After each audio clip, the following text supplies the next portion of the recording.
What's going on?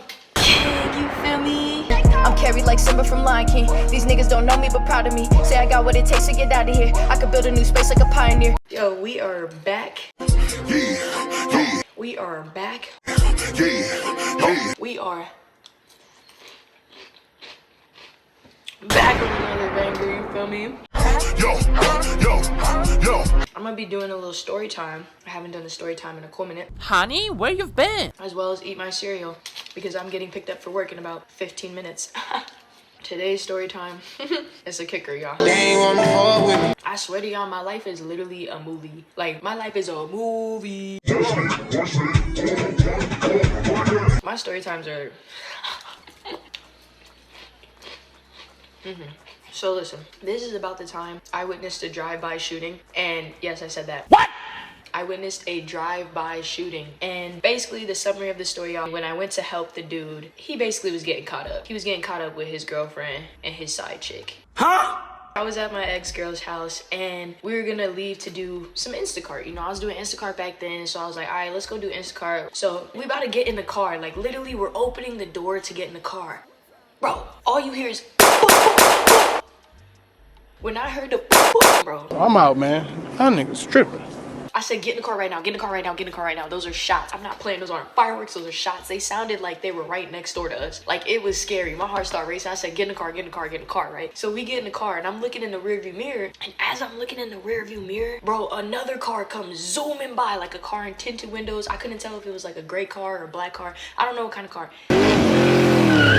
Zooming past, bro. Skrrr, everything, trying to do the whole nine. I'm like, oh shoot, I think that car just did a drive-by. And now normally when I would pull out of that spot, I would pull and turn to my left, right? This time, I knew the shots went from that way, the car went from that way, so I'm like, let me just go see. Like, I know my parents are not proud that I went to go see, but I was like, let me just go see what happened, right? That's stupid. Use your common sense. So we pull out, make the right. As soon as we turn left, because the apartments are kind of like, you know, to get out to the gate, we turn left. Bro is there on the ground bleeding. No. Bro is on the ground bleeding, bro. I stopped the car immediately. I'm like, oh. First thought in my head, let me grab the blanket that I have in my trunk. I knew I had a blanket back there. Let me just, I don't know why. I don't know, y'all. I'm not thinking in the moment because realistically thinking, like, what would have happened if that car would have spun back and I was there? Thank you, Jesus! I leave it up to the good Lord at that point. Anyway, so I grab the blanket. Neighbors are starting to come out now. Like, people are starting to see this, right? I walk up to dude. He was shot right here. He was shot right here. He was shot right here. And right here. Damn! They didn't come to play with this man. Like, I don't think they missed. That's tough. But, yeah, he's bleeding, so I grabbed the blanket. I'm like, yo, are you okay? I know it's a crazy question to ask, are you okay? But I just told him, like, I'm here. I got a blanket. I'm gonna try to apply pressure to your wounds, all that stuff. So I'm putting the blanket over him, and I'm just kind of putting pressure on where the bleeding is. As I'm doing that, like I said, I start seeing neighbors come out. They're on the phone. They're calling 911. They're explaining what happened. Mind you, I think that me and the girl were the only one that saw the car. I couldn't really tell the police what kind of car it was because it was too fast. It was happening so fast. Anyways, probably like a good 35 seconds from when the shooting happened to me seeing him on the ground and getting the blanket to him. Out of nowhere, this girl comes running out of her apartment like, baby, like, bro, just comes running out sobbing, saying, baby. I'm like, oh, this your man. This is your man. Yes. Look at the screen. That's mine. And that's what you're going to settle for. I'm gonna stick beside him. This is your man, right? She come over, she's crying, trying to say what happened. I'm like, I don't know. I just heard it. I was over there. I have a blanket in my car. That's what I'm here. I'm just trying to apply pressure. That's all I'm trying to do. He was talking with me as far as like when I'm like, yo, you good? Like he was just like, yeah, like I'm alright. Like he was doing little sentences, like kind of talking. When she came along though, he was being more likely to not say anything. Like he would just kind of groan, which I found interesting. Interesting. Keep that in mind. He just kind of groaned. So now me and her are the only two crouched down, like trying to help him. She's kind of applying pressure with my blanket on another side. There's another neighbor that comes around trying to say like, what happened? Do you know the people? Bro is not talking. And the girl's over here like, he doesn't know nothing. We don't know nothing. Like she's being very Don't be suspicious. Don't be suspicious. Don't be suspicious. Don't be suspicious. I got red flags. And that girl, I don't know what her deal was, but I knew something was off. She literally kept saying like, don't say anything. We don't know nothing. Don't say anything. The truth always comes to light, people. His phone starts ringing and she grabbed the phone out of his pocket and showed him who it was. Uh-oh. She answered the phone. At first you just hear like hello, hello. And the girl wasn't saying nothing. So I was like, oh, like whoop-de-woo. I didn't know his name. I said, bro here got shot. Like bro here is on the ground shot. A drive-by just happened. He's okay, he's responsive. I just don't know really what's going on. And he was trying to talk, like I don't know what he was trying to say. I don't remember what bro was trying to say. He was trying to say something, like groaning though. And the girl on the phone starts panicking now. She's like, oh my God, baby, are you? Hey, yo, what the fuck? She said, oh my God, baby, is everything okay? Like, where are you? What? Men are trash. Yeah, when she said baby on the phone, I look over at the girl. I didn't know what to do. She just kind of looked like she didn't know what to do either.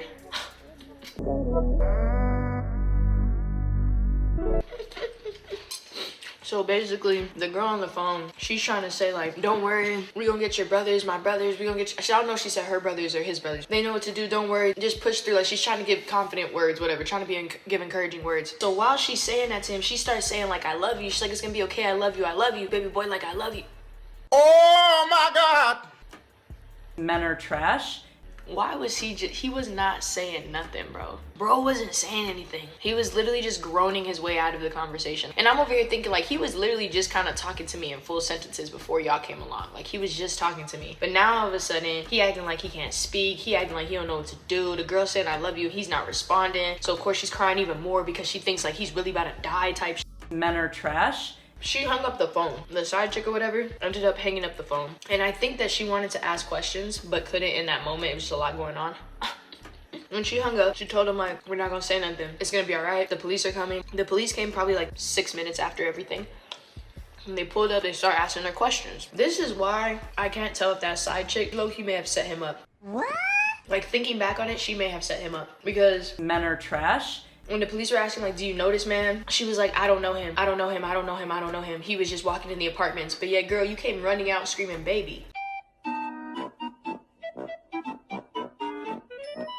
What do you mean you don't know him? What was he doing at your house? And other people said that too to the cops. Like, yes, she was the one that came out screaming like she knew him. And when they asked me, I said, I don't know who knows who. I just know I thought she knew him. That's it. That's all I said. I thought she knew him. It seemed like that, but I guess she didn't. The police ended up arresting her and putting her in the cop car because she was not getting her story straight at all. I later found out that the house she was at, people that don't have homes live there. And she was telling her sisters or whatever in the household, don't say nothing. Don't say we know him. Don't say anything. Before the cops came. Interesting. Literally before the cops came, she was telling them that. So when the cops came, it was more interesting to see her demeanor switch up and try to like be like, no, I don't know him. And she just kept stuttering. She kept doing the most and it wasn't making any sense. So they arrested her and they put her in the cop car. You going to jail. You going to jail. They ended up taking bro to surgery. When I last saw him, he was breathing, he was responding. I was hoping he was okay. The cops asked me what I know. I told them I saw the car. I don't know if it was black or gray. Tinted windows, skirted out of here. I don't know which way it went. I seen bro on the floor, just came to give him the blanket. That's literally it. I don't know if he knew the girl. I ended up not being able to leave and do Instacart because they put caution tape all around. I had one of the neighbors move my car while I was applying pressure and stuff. And the neighbor moved my car near the end of the parking structure, but the police tape literally ended right there. Like I couldn't leave my car until they finished their little investigation. Probably like around 4 or 5 hours later, we went back out to ask the cop, like, do you know what happened to the guy? And they just said that he got out of surgery, but he's still in like critical condition. So I pray bro made it. Definitely a lot of interesting things there. I think back on that day often because men are trash. You had 2 girls calling you baby, bro. One was dramatically crying and the other one was crying too, but I don't know. I don't know if it was a setup. You gotta be careful out there in these streets, man. This was in Moreno Valley, bro. And you know Moreno Valley like low key. I'm in the ghetto. I ain't gonna say too much. It's an interesting area. Anyways, y'all, that's my story time. I damn near finished the cereal. I appreciate y'all for tapping in. I hope you enjoyed it.